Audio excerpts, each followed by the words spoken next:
global. Setiap sekolah harus dapat menciptakan lingkungan positif, mendukung murid menjadi pribadi yang bahagia. Jadi anak itu belajar di sini menyenangkan, dia bahagia. Ini adalah sekolah yang menjadi tempat mereka kedua untuk berbahagia. Gitu. Kemudian mandiri, bertanggung jawab, dan sesuai dengan filosofi Ki Hajar Dewantoro. Ini belum bisa saya sampaikan karena ada di modul 1.1, tapi nanti di lain kesempatan mungkin jika Ibu dan Bapak ingin belajar, saya bersedia.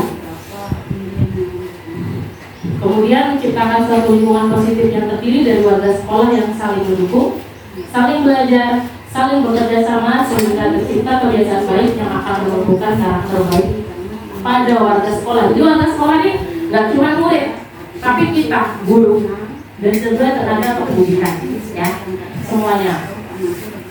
Dan akan menjadikan sebuah kebiasaan baik yang akan membentuk budaya positif. Mungkin Ibu masih berpikir, apa sih budaya positif sebenarnya? Ya, hal-hal positif yang kita lakukan menjadikan sebuah kebiasaan yang akan menumbuhkan murid yang berkarakter. Nah, budaya positif dapat diterapkan dengan mengacu pada konsep. Jadi ada 5 konsep inti. Yang pertama, disiplin positif dan nilai kebajikan universal. Yang kedua, motivasi perilaku manusia. Yang ketiga, posisi kontrol. 4, keyakinan kelas. Atau ada juga kita bisa buat keyakinan sekolah. Dan yang terakhir adalah segitiga restitusi. Dan ini begitu saya belajar ini ternyata saya banyak kesalahan dalam sistem mengajar. Siapa tahu Bapak dan Ibu nanti setelah melihat, oh ternyata gitu ya. Kita mulai dari disiplin positif. Disiplin positif dan nilai kebajikan universal itu diawali dengan perubahan paradigma. Jadi selama ini kita selalu mengontrol murid kita. Ya pokoknya kamu harus kayak gini gitu, kamu harus seperti ini. Saya ini guru loh, jadi kamu harus nurut dengan saya. Ya, kita seperti itu kadang dengan anaknya. Sebenarnya itu tidak boleh. Jadi ini ada miskonsepsi tentang perubahan yang harus kita lakukan. Ilusi guru mengontrol murid. Jadi sebenarnya murid itu ketika dia mengerjakan apa yang kita mau itu dia mengizinkan dirinya sendiri untuk mengikuti. Padahal sebenarnya murid itu ya melakukan apa yang dia lakukan bebas, dia harus bahagia. Jadi kalau kita merasa bahwa saya seorang guru, saya harus dengan saya loh, nah, itu sebuah miskonsepsi yang salah. Kemudian kita selalu merasa bahwa apa yang kita katakan itu benar. Iya, apa yang kita lakukan itu benar. Kita selalu berkata positif gitu kan kepada anak, padahal belum tentu. Jadi biarkan anak itu dulu mencerna, mencari. Jika dia tidak dapat, baru kita bimbing. Gitu. Iya, kalau kita langsung kamu kayak gini nak, itu nggak boleh. Ini konsepsinya banyak yang salah di dalam penerapan kita pembelajaran ya. Yang jelas kita sering nih. Jika anak yang kritik, Bu, gini, kamu kan anak kecil, tahu apa, gitu kan? Itu salah. Padahal ibu nih udah tua, ibu ini, kadang kita sering seperti itu juga sebenarnya miskonsepsi, itu kesalahan. Ya. Jadi sebenarnya anak datang itu dengan segala kemauan dia, tinggal kemauan dia itu yang seperti apa yang kita dorong, gitu. Ini miskonsepsi yang sering salah, ya. Kemudian dari paradigma tersebut kita memiliki nilai-nilai kebajikan. Ada 7. Ini yang pertama. Jadi di guru penggerak ini ada beberapa nilai kebajikan. Yang pertama yang diterapkan sesuai profil pelajar Pancasila. Ada beriman dan bertakwa kepada Tuhan Yang Maha Esa. Jadi kalau di K13 kita ada religius ya. Kemudian ada kebinekaan global. Ada bergotong royong, ada kreatif, bernalar kritis dan mandiri. Saya rasa ibu dan bapak semua sudah apa ya, sudah pernah mendengar, karena di artikelnya juga ada, cuma ini lebih disempurnakan menjadi profil pelajar Pancasila. Ini nilai kebajikan yang pertama. Kemudian ada juga nilai kebajikan kedua, yaitu tentang PIP. Jadi murid itu nanti bisa bertoleransi, memiliki integritas, mandiri, menghargai, antusias, empati, rasa ingin tahu yang sangat besar, kreatif, kerjasama, percaya diri, dan komitmen. Ini nilai yang kedua. Yang ketiga, nilai kebajikan yang ketiga dengan 9 pilar karakter. Ada cinta Tuhan dan segenap cintaannya, kemandirian dan tanggung jawab, kejujuran, hormat, dermawan, percaya diri, kepemimpinan, baik dan rendah hati, toleransi. Ini nilai kebajikan tapi dengan nama 9 pilar karakter. Kemudian ada juga keterampilan hidup, yaitu anak nanti bisa dipercaya oleh orang. Kemudian lurus hatinya, menjadi pendengar yang aktif, tidak merendahkan orang lain, memberikan yang terbaik dari diri. Ada lagi petunjuk hidup peduli, penalaran, bekerja sama, keberanian, pengetahuan, usaha, keluasan, dan berorganisasi. Jadi ini yang ingin dicapai dari petunjuk hidup peduli tersebut. Ada lagi the seven essential features. Jadi mereka selalu dari suara hatinya, apa yang ada dalam hati kamu nak, gitu kan. Terus dia berusaha untuk mengontrol diri, menghormati, baik, toleransi, dan keadilan. Nah, nilai kebajikan tersebut, ini yang kelima, ada proyek nilai kebajikan. Jadi peduli, rajin, integritas, dan rasa hormat. Nah, bentuknya ke bawah itu, keterus-terangan, kebersihan, komitmen, itu bentuknya. Ya, banyak, tapi yang sering dipakai itu yang profil pelajar Pancasila yang ada kan. Ya, nah, setiap orang itu memiliki motivasi. Kan kita berbicara tentang budaya positif. Kita melakukan contoh kecil deh. Kalau kita budaya positif mungkin datang tepat waktu, iya kan? Kita datang ke sekolah tepat waktu. Apa yang memotivasi kita? Apa karena menghindari ketidaknyamanan lingkungan? Apa mendapatkan penghargaan dari orang lain? Atau menghargai dirinya sendiri dari nilai yang mereka yakini? Ini juga diajarkan kepada anak. Misal nih, saya datang ke sekolah, tapi dalam hati saya supaya saya nggak dihukum atau supaya saya nggak ditegur dengan kepala sekolah, ya kan? Berarti saya motivasinya yang pertama. Terus kalau saya juga, saya mau rajin deh, biar saya dapat penghargaan, ya kan? Dapat lebih dari bapak kepala sekolah, itu berarti saya dari yang kedua. Nah, yang pertama dan yang kedua ini adalah motivasi eksternal, dorongan dari luar. Tapi kalau yang ketiga itu adalah motivasi intrinsik yang ada dalam diri kita. Jadi secara tidak langsung ketika kita melakukan hal yang positif dari diri kita sendiri, itu kita menghargai diri kita sendiri supaya orang lain menghargai kita, dan itu kita yakini. Nah, itu bahasanya. Jadi diusahakan anak-anak itu melakukan hal yang positif itu dari keyakinan diri dia. Nah, kita tugasnya supaya anak itu dapat motivasi intrinsik. Bukan karena takut dihukum, bukan karena ingin mendapat sebuah penghargaan. Nah, ini adalah kaitan hukuman, penghargaan, konsekuensi, dan restitusi. Jadi nanti kita akan belajar tentang restitusi. Kalau kita memberi hukuman, itu akan menimbulkan identitas gagal. Jadi ke belakangnya, itu menurut penelitian ini, anak itu bukan menjadi baik. Contoh nih, misal anak datang terlambat, terus kita suruh lari muter lapangan berapa kali, gitu kan? Itu kan bentuknya hukuman. Harusnya yang bagus itu kita melakukan restitusi yang bagus. Ini kaitannya. Jadi kalau kita melakukan hukuman, anak itu akan gagal, pasti akan gagal. Tapi kalau kita melakukan disiplin secara konsekuensi dan restitusi, itu sukses, tapi lebih besar lagi jika kita menggunakan restitusi. Kalau hukuman itu pasti menyakitkan, menyakitkan pada anak dan suatu saat menyakitkan kita karena anak ketika kita hukum, nah ibu nih, nah seperti itu. Dan kata-kata dari anak itu pasti menyakitkan hati kita. Itu pasti menyakitkan. Terus tidak nyaman untuk murid, anak juga tidak mendapat keadilan ya. Terus anak jadi pasif, jadinya inilah gitu loh. Nah kalau identitas ini dengan konsekuensi kita menanyakan misalnya dia terlambat, kita tidak bisa juga langsung marah, tidak bisa. Kita juga misalnya kenapa terlambat, apa alasannya.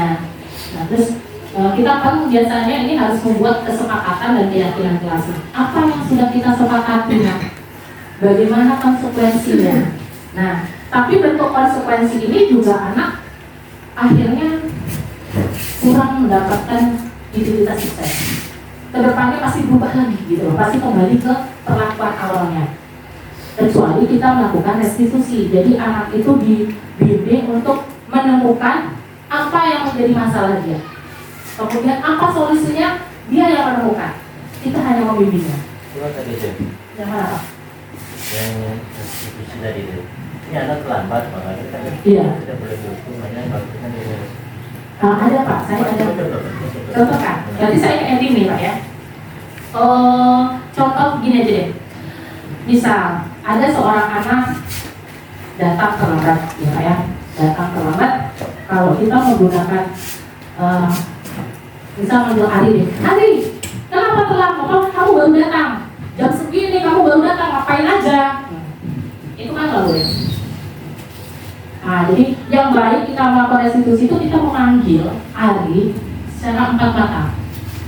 Empat mata. Kemudian di restitusi itu Pak ada segitiga restitusi. Dia ada di ending materi. Ada segitiga restitusi. Jadi kita mencari tahu dulu apa penyebab si anak ini terlambat. Terus dia menyadari bahwa dia melakukan kesalahan. Dan kita memberikan gambaran bahwa kesalahan itu suatu hal yang lumrah. Setiap orang punya kesalahan. Tapi yang penting itu bagaimana cara kita memperbaiki diri dari kesalahan tersebut. Gitu. Nah terus nanti ada dibimbing lagi. Kamu udah tahu misalnya sudah tahu kesalahannya apa. Terus bagaimana jadinya kita selesaikan bersama. Terus kira-kira apa solusinya nak gitu kan, karena dia sudah tahu pokok permasalahannya. Misalnya saya malam main kafe berdagang, berarti kan jelas permasalahannya di sana. Jadi solusinya apa nak? Solusinya berarti saya tidak main handphone setiap malam. Nah siapa yang bisa memanajemen dia di luar rumah? Ini kan di luar ya. Jadi kan kalau dia main handphone di rumah kan berarti kan kita tidak bisa, ya kan? Pasti dia akan menyebut orang tuanya. Nah ini nanti ada kerjasama antara kita dengan orang tua. Oh baiklah, berarti kalau memang solusinya kamu menemukan seperti itu, berarti kamu perlu bimbingan juga dari orang tua. Nanti misalnya ibu akan bekerjasama dengan ibumu atau bapakmu untuk mengingatkan ketika sudah jam segini kamu belum tidur untuk misalnya tidur gitu loh. Dan kapan mulai dilaksanakan? Mulai besok, mulai besok. Jadi mengembalikan anak itu menjadi identitas sukses itu maksudnya anak tidak merasa bersalah. Dia salah, dia menyadari dan dia tidak menjadi perasaan saya bersalah pada diri saya, bersalah pada orang tua saya, bersalah. Dia sebenarnya sudah menyadari gitu. Cuman kalau kita terlalu menekan dia gini, dihukum gini kan, anak tuh jadi agak sedikit jadi liar gitu loh. Ini menurut ini. Nanti kita bisa belajar lagi dulu. Gitu Pak. Nanti di ending ada lagi Pak. Ini pertanyaan-pertanyaannya. Misalnya yang negatif, awas ya kalau dilakukan lagi. Boleh. Karena kita gitu sama anak kan. Itu kalimatnya negatif. Itu jangan sampai kita keluarkan. Yang netral, lakukan apa yang kamu katakan. Jadi kita sudah kembali, dia dapat lakukan. Itu untuk konsekuensi. Tapi kalau untuk yang lebih positifnya, apakah hal ini yang sesungguhnya ingin kamu lakukan? Jadi kita buat dia yakin dulu, benar nggak keputusan dia itu? Saya main handphone sampai kalah. Solusi saya tuh, saya tidak akan main handphone lagi, ya kan? Benar nggak kamu itu solusinya itu? Kalau bagi dia betul, nanti kita support. Gitu. Saya yakin siapa ya. Jadi ada anak yang dihukum oleh penghargaan. Ini diambil dari Al-Fiqh. Saat kita berulang kali menjanjikan hadiah kepada anak, ya, tanpa sengaja kadang kita memberikan penghargaan bentuk hadiah, ya kan? Agar berperilaku bertanggung jawab, atau kepada sesama murid agar mempelajari sesuatu yang baru, atau kepada seorang karyawan agar melakukan pekerjaan yang berkualitas. Kita sedang berasumsi mereka tidak dapat melakukannya, padahal mereka tidak akan memilih untuk melakukannya. Jadi mereka itu ada yang dihukum dengan penghargaan itu maksudnya tidak secara implisit. Ini saya maksudnya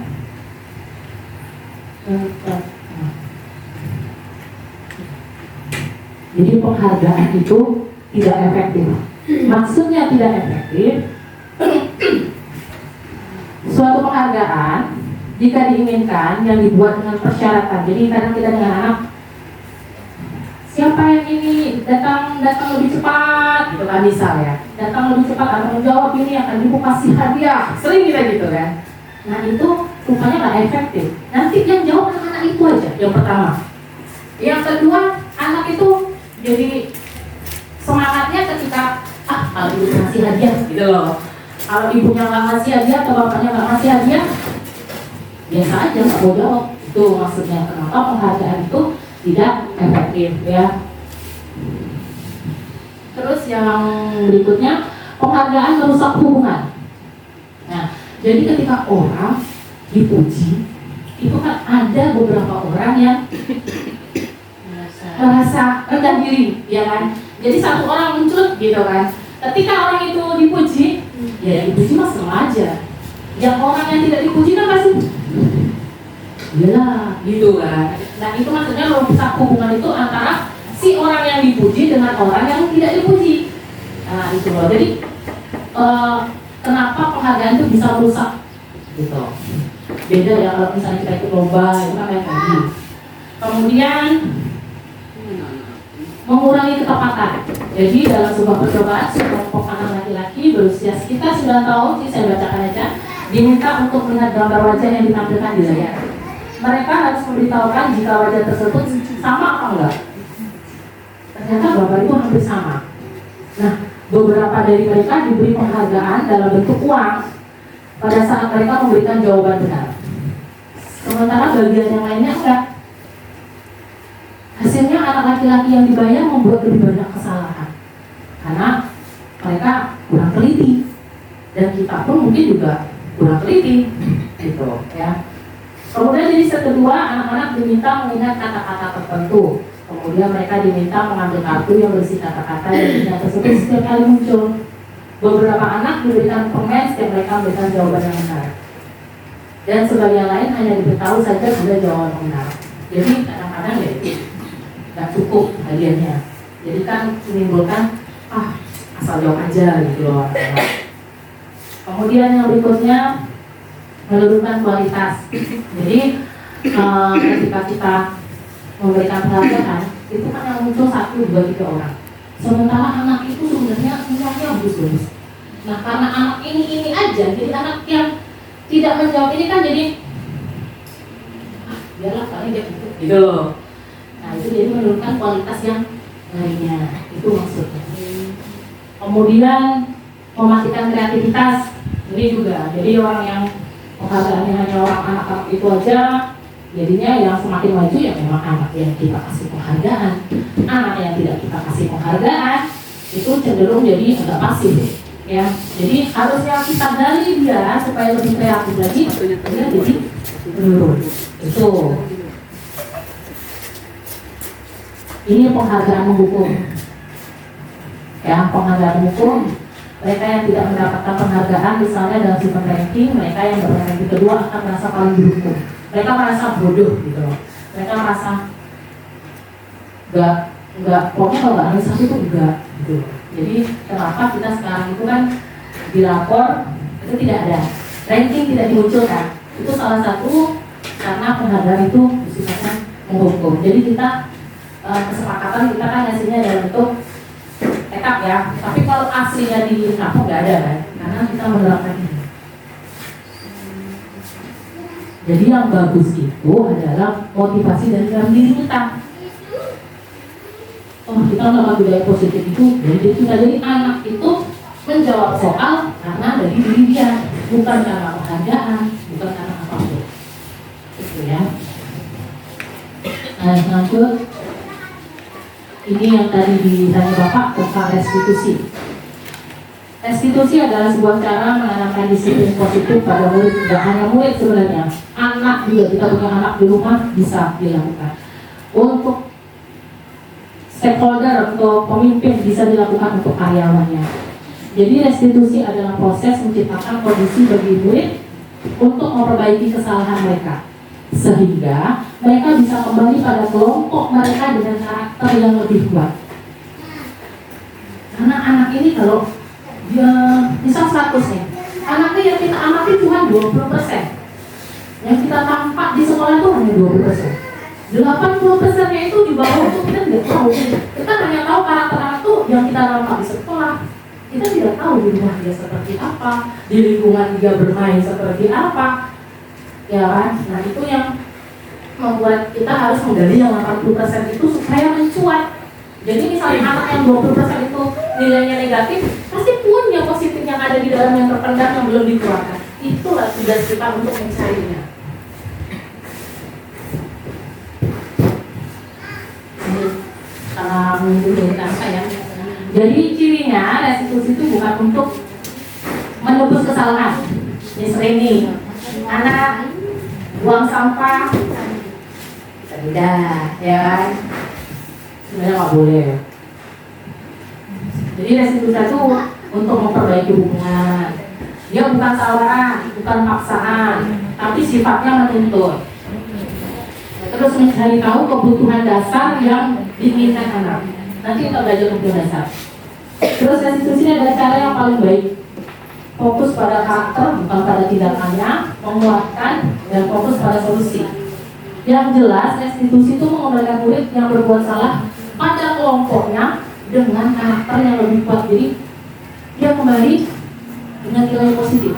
Kadang-kadang kan ketika anak melakukan kesalahan, dia masuk ke sini, kita panggil, terus dia keluar kan kawan-kawan yang dua itu kan nilainya udah negatif. Nah itu supaya anak keluar di sana tuh dia tetap percaya diri. Saya salah, saya harus perbaikinya dan saya tidak boleh melakukannya gitu loh. Maksudnya restitusi seperti itu. Bisa dikatakan restitusi juga proses kolaborasi yang mengajarkan murid untuk mencari solusi, membantu murid berpikir tentang orang seperti apa yang mereka inginkan dan bagaimana mereka harus memperlakukan orang lain. Jadi restitusi membantu murid menjadi lebih memiliki tujuan disiplin positif dan memulihkan dirinya setelah berbuat salah. Nah, sebelum kita berbicara restitusi, kita harus punya keyakinan kelas. Saya pun belajar tentang kesepakatan kelas dan keyakinan kelas ini ketika saya mengikuti guru gerak. Jadi saya berusaha cari, kalau kita kan begitu tahun ajaran baru, kita kan hanya membuat struktur organisasi, ya. Kita tidak membuat kesepakatan kelas dan keyakinan kelas. Nah, kesepakatan itu diambil dari ketika kita berdiskusi dengan anak-anak. Apa kesepakatannya? Misal datang, kalau bentuk buku peraturan misalnya tidak boleh datang terlambat, gitu biasa peraturan. Tapi kalau kesepakatan bahasanya lebih bagus lagi, hadir tepat waktu. Nah di keyakinan kelas didasarkan lagi nilai kebajikannya apa yang tadi kita sudah dapat banyak ya. Jadi keyakinan kelas ini kesepakatan yang dibuat dengan didasarkan nilai kebajikan universal yang tadi sudah saya tampilkan. Ada PDP, profil pelajar Pancasila, ya, ada future banyak ya. Jadi dari nilai-nilai itu kita ambil keyakinan kelasnya. Nah, kembali bahwa manusia itu memiliki 5 kebutuhan. Yang pertama bertahan hidup. Yang kedua kasih sayang dan merasa diterima. Yang ketiga kebebasan. Yang keempat kesenangan. Yang kelima penguasaan. Jadi itu pasti ada pada diri kita dan ada pada diri murid. Dan setiap murid yang melakukan tindak yang kira-kira dalam tanda kutip itu pasti salah satu dari kebutuhan dia tidak terpenuhi. Contoh, misal ada anak jalan-jalan di kelas Bu, disuruh duduk nggak mau. Kan kita nanya kadang, kenapa nggak mau duduk? Gitu kan. Misal dia bilang, bosen Bu, gitu kan. Nah, berarti dari ini kita harus tahu bahwa dia punya kebutuhan yang belum dipenuhi. Apa itu? Kesenangan. Jadi kita harus tahu, wah anak ini senangnya apa. Jadi kita harus punya program tambahan supaya anak itu lunak. Terus yang kedua dia juga tergali kan kreativitasnya. Itu. Kalau ada anak yang seringnya menyendiri, tidak bergabung dengan kawan lain, tapi detailnya minta ampun, tapi dia termasuk dalam kasih sayangnya dan perasaannya tidak diterima. Jadi yang perlu digarisbawahi bahwa setiap anak yang melakukan tindakan dalam tanda kutip, yang bagi kita tanda kutip ya, itu kita harus cari tahu dulu apa kebutuhan anak tersebut yang tidak bisa dicapainya. Mungkin di rumah tidak bisa dicapai, akhirnya terbawa sampai sekolah. Nah, tugas kita lah supaya anak itu dapat jadi bisa pisahkan dari kita. Ya, itu. Kemudian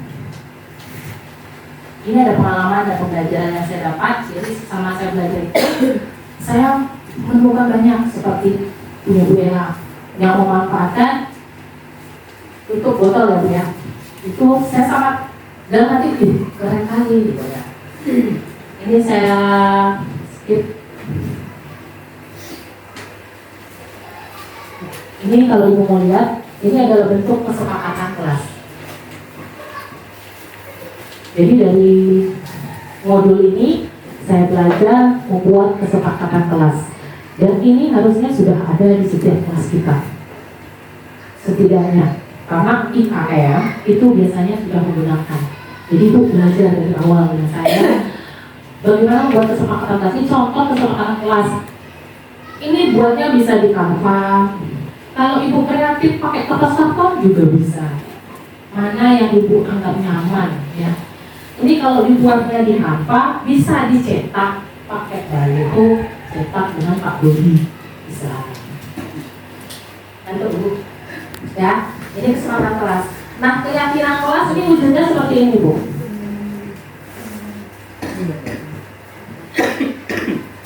Ini wujudnya keyakinan kelas. Jadi disiplin. Disiplin dia dalam apa? Hadir tepat waktu, belajar dengan sungguh-sungguh. Kemudian saling menghargai. Bentuknya seperti apa? Bersifat jujur, sopan, santun, peduli, tolong menolong, menghormati, dalam lokal dalam rasa.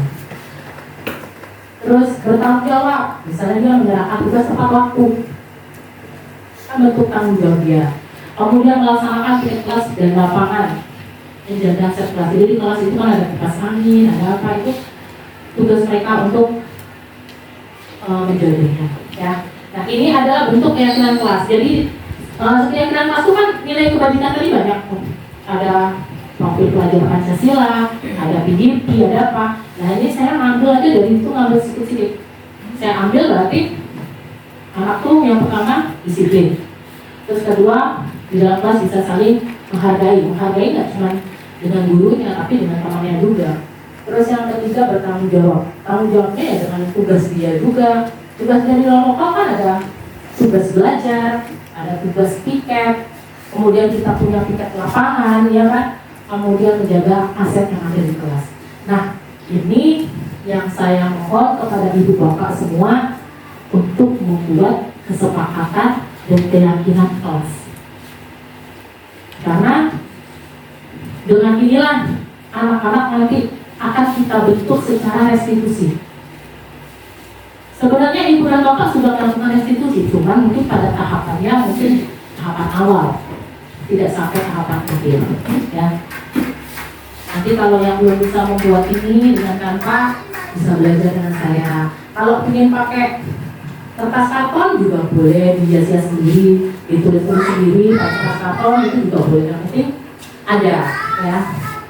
Ini. Kemudian ini saya ambil untuk melaksanakan tiket lapangan. Jadi kita kan sudah punya program. Saya cari tuh programnya apa. Jadi kita sudah melaksanakan untuk menjaga peduli lingkungan agar lingkungan bersih. Sekolah kita ini sudah mantap, sudah melaksanakan tiket lapangan setiap hari. Hari Senin kelas 6A, ya kan? Hari Selasa 6B, Rabu 5A, Kamis 5B, terus Jumat 4A, Sabtu 4B. Nah ini sudah terlaksana Pak. Jadi tinggal dikembangkan lagi untuk membuat sampahnya itu kita ambil, yang bisa kita ambil kita buat produk. Karena kalau di KM itu biasanya menghasilkan sebuah produk. Makanya kemarin saya melihat punya Bu Ella, produknya bagi saya bagus gitu loh. Dan kalau Ibu dan Bapak punya program lagi, kita membuat yang lainnya lagi yang dari sampah-sampah itu yang bisa kita produk. Buat bunga seperti yang Bapak buat kemarin Pak ya. Bapak kan ada kirim di grup. Nah di grup itu kan ada buat bunga. Nah, mungkin dari plastik putih-putih itu bisa kita manfaatkan. Anak ambil, anak bersihkan, kita latih dia membuat bunga dari sampah plastik itu. Itu mungkin kedepannya. Itu saya minta jam di hari Sabtu kalau bisa. Kemudian ini yang Bella saya ambil.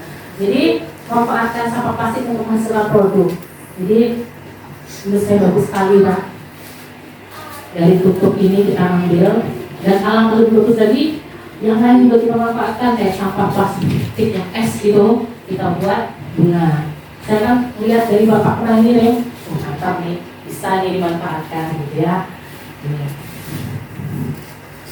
Nah, ini adalah posisi kontrol. Jadi ketika kita mau menerapkan restitusi, kita punya kontrol diri. Ya, sepertinya kontrol dirinya seperti di sini.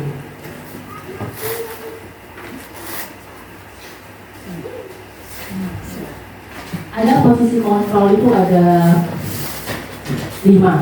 Ada penghukum, ada teman, ada pemantau, dan ada manajer. Tunggu ya, sepertinya saya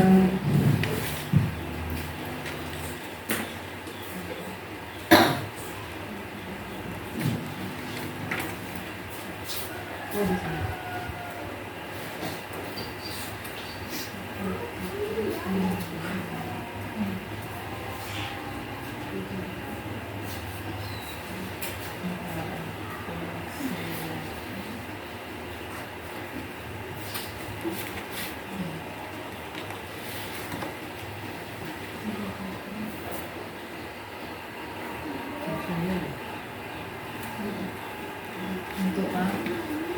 Nanti Bapak bisa bertanya.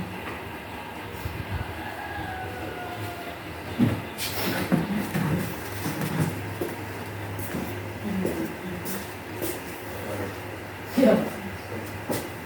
Bentar ya. Rupanya ketinggalan satu.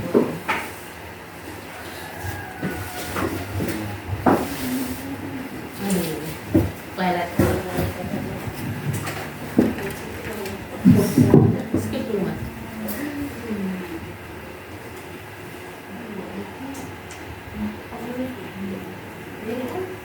Apa yang lebih jaringan? Oh iya memang gak ini lah.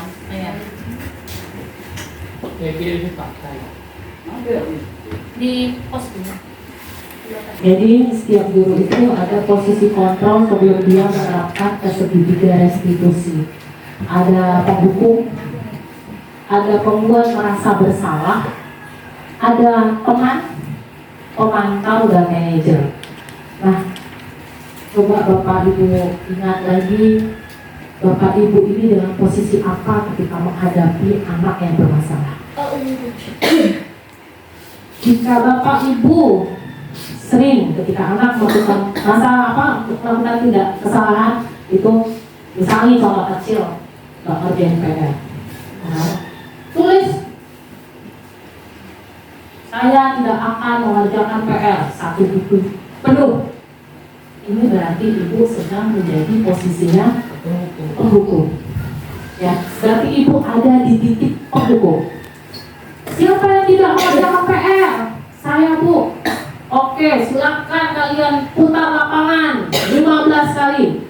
itu berarti Anda sedang dalam posisi pemukul. Kemudian yang kedua, membuat merasa bersalah. Jadi ketika anak melakukan kesalahan, bapak ibu misalnya menyatakan, aduh nak, kenapa lah kayak gitu lagi? Kan sudah ibu bilang, datangnya lebih cepat kalau kayak gini terus. Nanti kasihan orang tua kamu yang sudah capek bekerja di luar sana. Kasihan lah ya, gitu. Itu biasa tuh kita sering gitu kan. Nah itu berarti bapak dan ibu ada di posisi membuat merasa bersalah. Yang ketiga, misalnya nih, ketika anak itu melakukan kesalahan, terus misalnya, Anes, iya bu,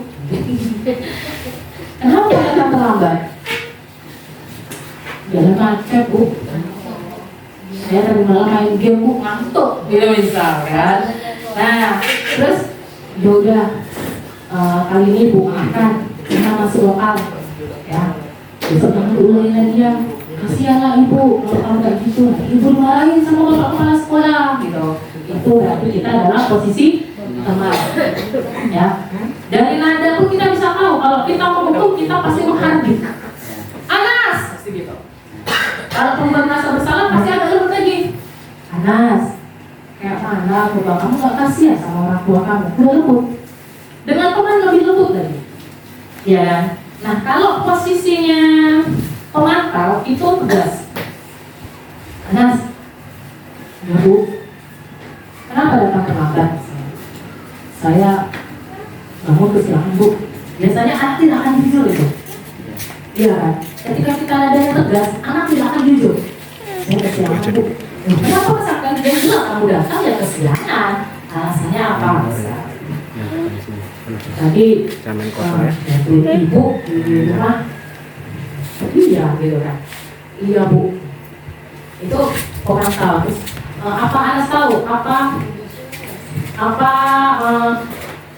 kesepakatan kelas yang sudah kita buat? Kan tadi kita membahas tentang kesepakatan kelas. Tahu bu. Berarti kamu melanggar kan?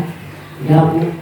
Nah, terus itu dalam memantau. Jadi anak itu tidak sampai mencari solusinya. Tapi kalau kita sampai di posisi manajer, makanya kepala sekolah itu selalu mengatakan bahwa dia berada di dalam posisi manajer. Nah itu tidak hanya harusnya dimiliki oleh kepala sekolah juga, tapi kita juga punya kontrol manajer untuk melakukan pembelajaran yang baik kepada murid kita. Kita punya manajer anak.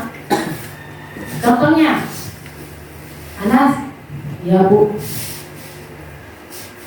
nanti ke ruangan ibu ya, ya bu, datanglah, ya datang kan, jadi baru kita bisa bilang, Anas, tadi ibu dengar dari ketua kelasnya kamu datangnya terlambat, ya bu, kenapa kamu datang terlambat?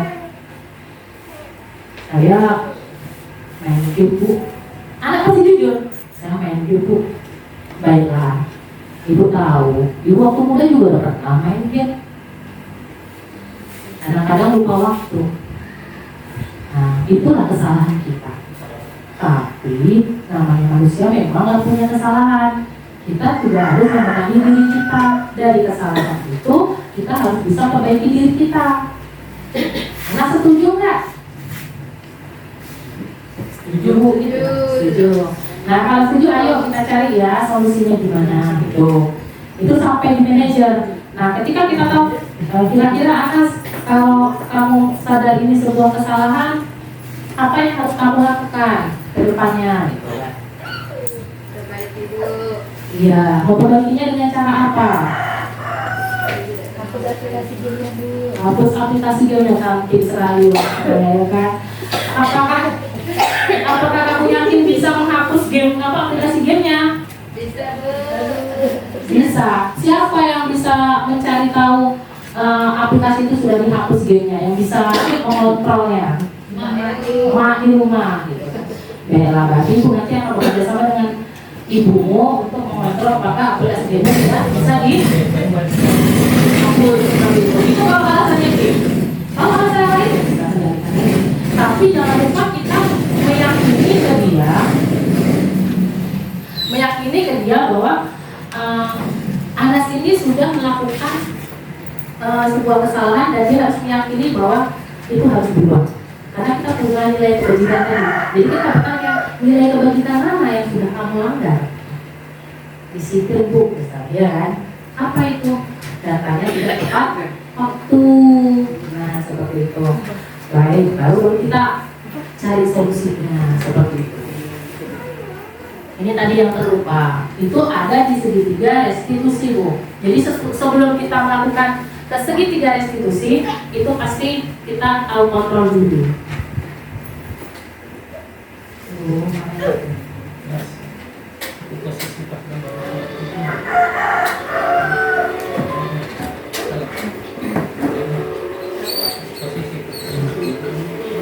Nah, jadi jangan lupa bahwa setiap anak yang melakukan tindak tanda kutip pasti punya kebutuhan dasar yang tidak terpenuhi.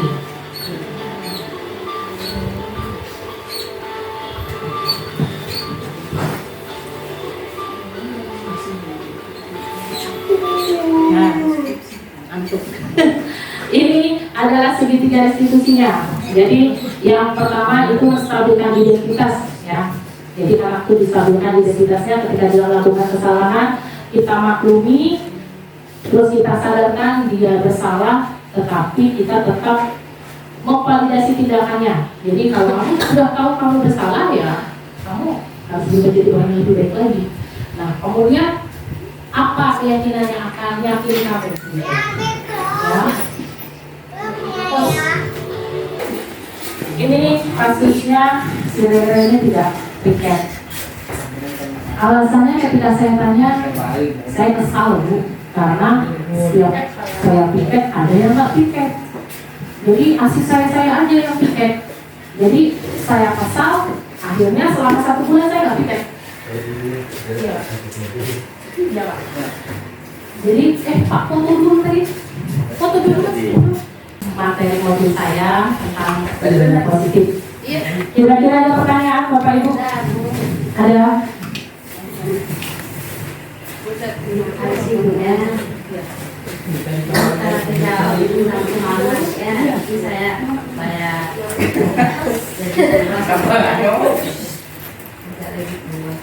dekatkan mic-nya ya.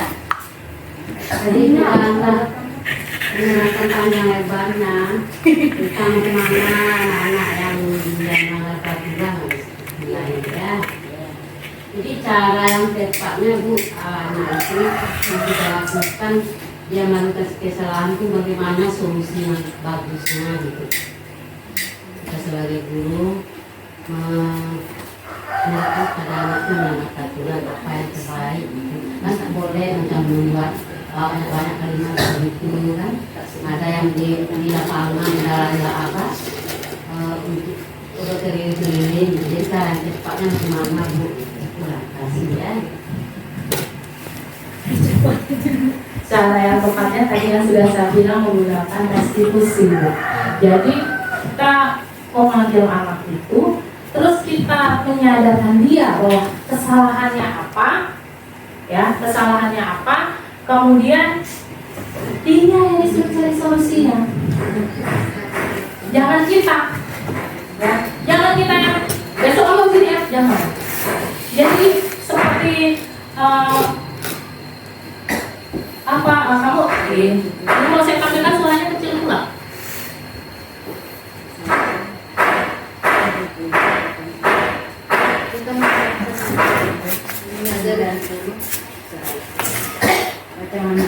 Jadi kita apa namanya? Baiklah nak, misalnya kan. Kalau kamu sudah tahu kamu melanggar kesalahan ini, jadi kira-kira bagaimana cara kamu menyelesaikan masalahmu? Itu kelihatannya kamu. Jadi anak itu pasti punya jawaban. Nah jawaban anak itulah yang kita support. Gitu. Kalau dalam lingkungan yang besar, misal satu kelas nih, satu kelasnya nggak mengerjakan pakai orang 10, nah itu ada satu. Tapi biasanya anak-anak 10 kita kan, ya udah kita kumpulkan. Nah, terus sama-sama orang itu ngapain gitu kan. Tapi kalau rame-rame memang kurang efektif. Enak kalau anakku berlana cuma satu. Jadi kita sebelum melakukan ke anak, kita kenali dulu apa penyebabnya. Kan tadi ada 5 motivasi ada 5 kebutuhan. Jadi apa yang belum terpenuhi dari anak itu? Penyebab masalahnya apa? Penyebab masalahnya misalnya penguasaan. Dia merasa ini menguasai gitu kan. Berarti ya dia butuh penguasaan. Nah, kita harus membuat dia bukan jadi berkuasa, tetapi menyadari bahwa penguasaan dia itu butuhnya seperti itu. Jadi masalah dari dia, solusinya juga dari dia. Kita hanya mengadu. Kalau kira-kira nggak cocok, ya kita padu ke arah yang lebih cocok lagi.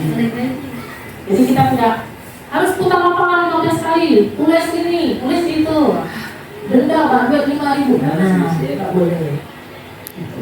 Jadi masalah itu dari anak, penyebabnya apa? Cari solusinya bersama-sama. Terima kasih ya Bunda, luar biasa sekali. Ada lagi Bu? Ada? Ada? Anak tanya. Tanya Mas. Ada juga Bu Asna?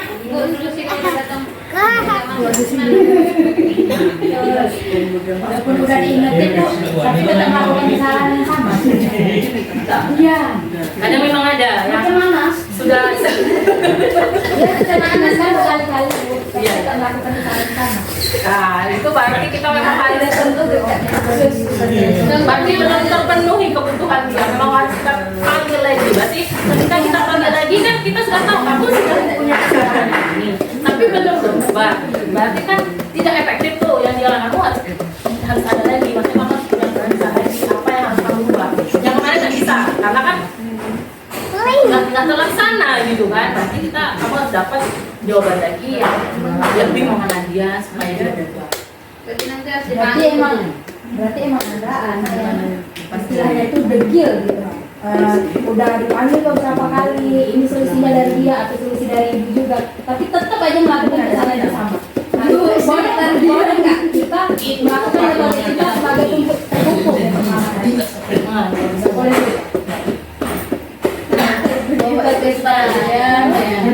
tetap karena kita harus menghargai dia karena dia membuat kesalahan dan kita maklumi karena kesalahan dia itu, karena kan manusia tidak mungkin semuanya benar, kita aja punya kesalahan.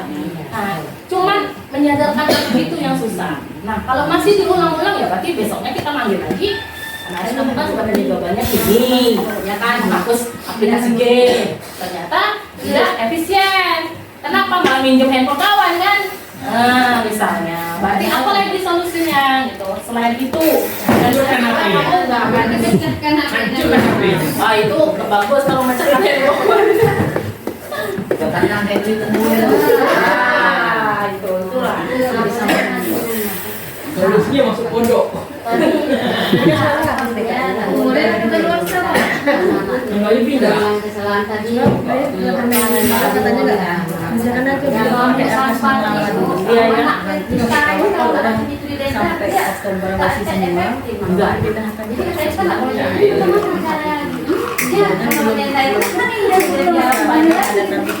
Kalau tentang anak untuk sesuatu sekolah ini ya, kita harus punya kesepakatan keyakinan sekolah.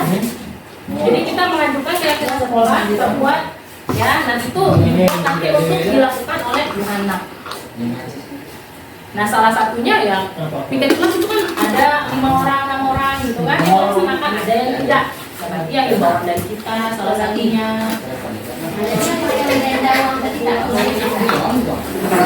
Boleh peraturannya pungli jadi yang bertanya. Ada pertanyaan gini? Bisa Bu, minta tolong dibuat itu. Iya, nggak harus sekarang. Mungkin di 2 hari atau 3 hari atau seminggu, nanti kalau ada mau buat pakai Canva bisa, kita tinggal klik selesai. Mau buat misalnya mau males pakai Canva, pakai kertas karton bisa juga, tinggal bisa aja dihias sendiri pakai kertas origami bisa juga. Jadi ini biasanya ada harus ke kelas. Kalau misalnya mau sama dengan saya pun boleh. Itu jalan dia. Maunya tinggal tempe. Maunya. Maunya Udah, taruh. praktis. Ya boleh. Ada pertanyaan lagi?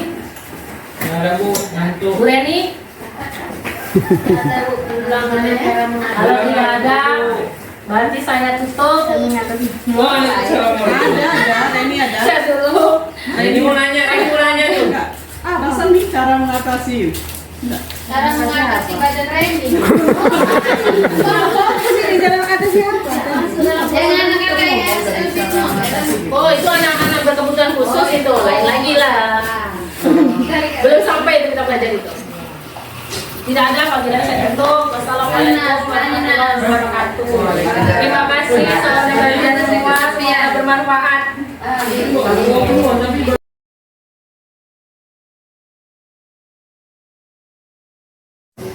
Assalamualaikum warahmatullahi wabarakatuh. Setelah saya mengikuti program dari guru penggerak yaitu Bu Septika Satrianti tentang budaya positif yang harus dilakukan di sekolah, saya mempelajari beberapa hal. Yang pertama, yang paling penting itu adalah ketika anak melakukan kegiatan yang tidak baik, entah itu kenakalan atau penyimpangan-penyimpangan lainnya, itu disebabkan oleh beberapa hal. Yang pertama adalah anak itu tidak merasa senang di sekolah tersebut. Kemudian ada kebutuhan-kebutuhan dasarnya yang tidak terpenuhi, seperti kebutuhan bertahan hidup, seperti mungkin saja uang jajan yang kurang dibagi orang tua. Kemudian kasih sayang, dia merasa kasih sayang di rumah kurang, orang tuanya sibuk masing-masing sehingga anak tidak terlalu diperhatikan.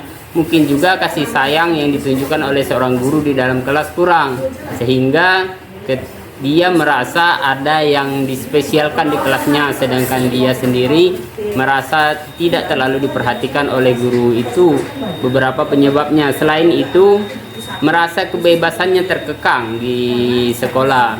Ada apa yang dia mau, mungkin ada ide-idenya tidak tersampaikan, tidak tersalurkan. Kemudian kesenangan dan penguasaan. Kesenangan yang harusnya dia tampilkan, dia senang, saya suka ini loh, saya suka ini loh. Tetapi guru tidak mendukung atau teman-temannya tidak memperhatikan, sehingga dia apa yang dia lakukan, apa yang tidak keluar itu bisa membuat dia harus menunjukkan sesuatu. Ya, salah satu cara menunjukkan sesuatunya itu dengan kenakalan, sehingga anak-anak yang nakal itu dengan mempelajari budaya positif ini kita harus lebih mengerti lagi anak tersebut, sehingga kita bisa menangani permasalahan-permasalahan yang terjadi dengan anak. Terima kasih. Assalamualaikum warahmatullahi wabarakatuh.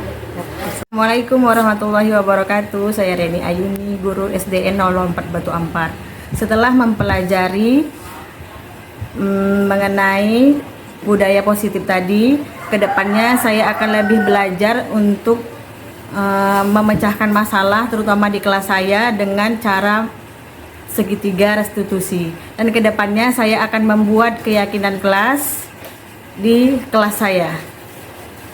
Terima kasih. Assalamualaikum warahmatullahi wabarakatuh. Jadi setelah saya mengikuti apa yang Ibu Septi sampaikan tadi, jadi saya sebagai pendidik merasa ada kekurangan atau kesalahan gitu yang harus diperbaiki. Tadi misalnya ada berapa 5 tingkatan tadi ya Bu? Iya. Yang pertama tadi ada pembuku, kedua sampai terakhir tadi 5 manajer gitu. ya. Jadi saya merasa bersalah karena tidak sampai di tahap yang terakhir, yaitu sebagai manajer. Berarti kedepannya Saya harus memperbaiki diri supaya bisa di tahap yang terakhir tadi yang sebagai manajer, supaya anak bisa memperbaiki kesalahannya. terima kasih Bu. 3. Testimoni saya tentang apa yang telah Ibu sampaikan tadi, kita jadi mengerti bagaimana cara untuk mengajarkan kepada anak atau melatih anak bagaimana mereka harus bertanggung jawab dengan kesalahan yang mereka perbuat, kemudian bagaimana melatih mereka dengan kedisiplinan yang selama ini saya rasa di sekolah kita ini masih kurang tentang kedisiplinan anak-anak. Jadi setelah belajar itu tadi, mudah-mudahan kita bisa menerapkan kepada anak-anak kita juga, ke anak-anak juga bagaimana kedisiplinan yang akan mengajarkan kepada mereka bagaimana cara membuang sampah yang baik, pembiasaan yang jelasnya tentang pembiasaan yang lebih baik lagi dari sebelumnya. Mungkin itu saja. Terima kasih. Sama-sama.